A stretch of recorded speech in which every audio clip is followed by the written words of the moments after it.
What is poppin' YouTube? Back again with another video. Today we're doing my top 5 running backs you must be avoiding in your 2023 fantasy football drafts as it's approaching. Let's go. First player we're going to be talking about today that you must be avoiding is running back Najee Harris from the Pittsburgh Steelers. Now I hear you. We've been doing a lot of these live mock drafts here recently, and everybody absolutely loves Najee Harris at the back end of the third because they say, Caleb, Najee Harris is going to be getting the volume, and when you're getting into the back end of the third, even early fourth, that just feels like getting that volume running back that I know is going to get the touches. That's what I'm targeting instead of some of maybe these more split backfields. But my thing is with Najee Harris is he was just super inefficient last season. Jaylen Warren is getting all the hype out of camp. And no, I'm not saying that Jaylen Warren's going to come in and it's going to be a 50-50 split with Najee Harris, because let's be clear, they invested a whole first round pick into Najee Harris. But last season, RB19 on a fantasy points per game basis only had 41 receptions compared to the year before that where he had 74 receptions. So if we look at his year before, where he was the RB6, his rookie season on a fantasy points per game basis, then all of a sudden take it to RB19. The real reason is the receptions were down and the rushing yards were about the same. The yards per carry were about the same. He just got 272 rushing attempts compared to 300 the year before that. If he got less carries, he got less receptions, that just makes him a less efficient running back. And so when you're talking about volume, if he's not going to be getting that high volume that he had his rookie season, then I can't see taking Najee Harris currently where you have to take him. Because right now, Najee Harris is going off as RB14. And if we really don't think his situation is that much better and that he's just going to score so much touchdowns to make up for the lack of receiving and the lack of carry work, I just can't be doing it when we're talking about guys in the same range as Najee Harris, like Travis Etienne, Joe Mixon, Breece Hall, Aaron Jones. I prefer all of those guys over Najee Harris. Moving on to my second running back you must avoid in your 2023 fantasy football drafts is Kenneth Walker III. Now, I will say, I just drafted Kenneth Walker III in one of my leagues, but he went at the back end of the fifth. You're not going to be getting that type of value with Kenneth Walker because currently right now he's going up as RB17, which is early, RB17, which is typically in the middle of the fourth round.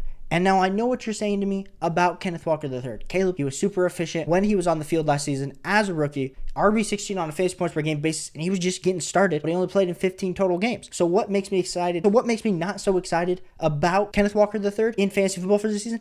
They drafted Zach Charbonnet in the second round after already drafting Kenneth Walker in the second round. And now I know people are saying, what are the splits going to be? That is still TBD. But Zach Charbonnet, he's the better pass-catching back. He's also a little bit bigger than Kenneth Walker III. We could honestly be talking about Zach Charbonnet being the much better bet, drafting him in the 8th and 9th round compared to getting Kenneth Walker in the 4th round. So I just hate the value. If Kenneth Walker slips in your draft, and we're talking the back end of the 5th, early 6th, okay, cool. Shoot your shot with Kenneth Walker. But typically he's not going there. So that is why he's a must-avoid running back for me at his current cost. My third must-avoid running back at his current cost is Isiah Pacheco. Isiah Pacheco for the Kansas City Chiefs. We've seen year after year after year, there's always a running back that we think is going to be the running back in Kansas City, but they kind of just go with whoever gets hot. And last season, Isiah Pacheco was not the one that was projected to be getting the carries. Clyde Edwards-Helaire, Jerick McKinnon were getting the carries early on. People were a little bit worried about Ronald Jones, but then Isiah Pacheco emerged at the end of the season. Now we're coming into this season. They have Prince, a free agent. They still have Jerick McKinnon, and of course they have Isiah Pacheco. But even last season, I know he looked good in the playoffs, but during the regular season, 17 total games, 7.9 fantasy points per game, put him as the RB44 on a fantasy points per game. And yet he's going way earlier than that because people just assume he's getting the touches. He's going off as RB30. So he's going as an RB3, but do you really want a guy that got less than 10 total fantasy points per game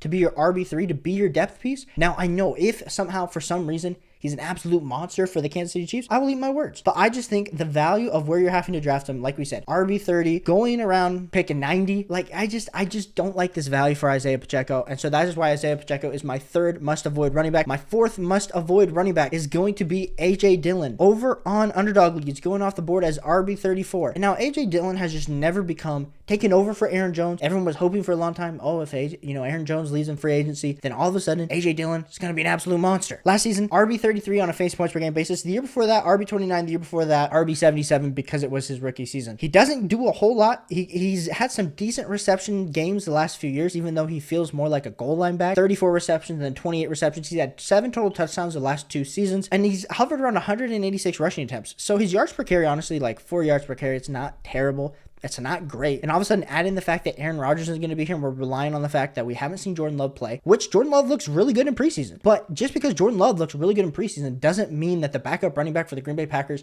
is going to be super fantasy relevant. When there's some guys in the range that I would rather be taking shots on. Like we said, Antonio Gibson, Zach Charbonnet. Those are type of players in that same range of AJ Dillon that I would be targeting before I would actually ever look AJ Dillon's way. So by the time AJ Dillon ever became a value, it just would not be worth it. And my fifth must avoid running back based on ADP, based on situation, where he's getting drafted, is Rashaad Penny. Rashaad Penny, there's rumors that JT might get traded to the Philadelphia Eagles. And even if he doesn't, DeAndre Swift, Kenneth Gainwell, Rashaad Penny, when he has been healthy, has been pretty efficient in fantasy football. I mean, we're talking 2021, 12.2 fantasy points per game. Last season, 10.4. But last season only played 5 total games. The year before that, only played 10. So this man hasn't even been able to stay healthy. And we're just assuming all the fact that he's going to be super efficient in this Eagles offense. Now, we do know the Eagles love to run the ball. So is DeAndre Swift going to be the Miles Sanders for this team? I don't necessarily think so, but I think DeAndre Swift is a great value. I think DeAndre Swift has a lot of upside. But Rashaad Penny, if something were to happen where JT does get traded, or even just the current situation, I don't love this ADP for Rashaad Penny. When we're talking about guys around Rashaad Penny, we have got Samaje Perine, Tank Bigsby, Devon Achane, Jamal Williams, all going after Rashaad Penny. Now, I know we're just basing Rashaad Penny and his upside on the fact that, oh my goodness, this Eagles offense is going to be so good. They're going to be in so many scoring time in the red zone. If he can just snag a few of these touchdowns, he's going to be fantasy relevant. I just can't get behind Samaje Perine, who I think is going to have a ton of value, especially considering the fact that we don't know how healthy Javonte Williams is going to be. Tank Bigsby behind Travis Etienne. I think both those guys have a lot more upside than a Rashaad Penny. So I'm taking those guys ahead of Rashaad Penny, and I just think Rashaad Penny is like 3 to 4 spots overpriced, which means if I can get him out of value, I'll get him out of value. But I think he's a must-avoid running back at his current cost. So let me know down below, what do you think of these 5 must-avoid running backs? Do you agree with any of them? Do you disagree? We're going to be putting out a video day at this point, so hit that like button, hit that subscribe button,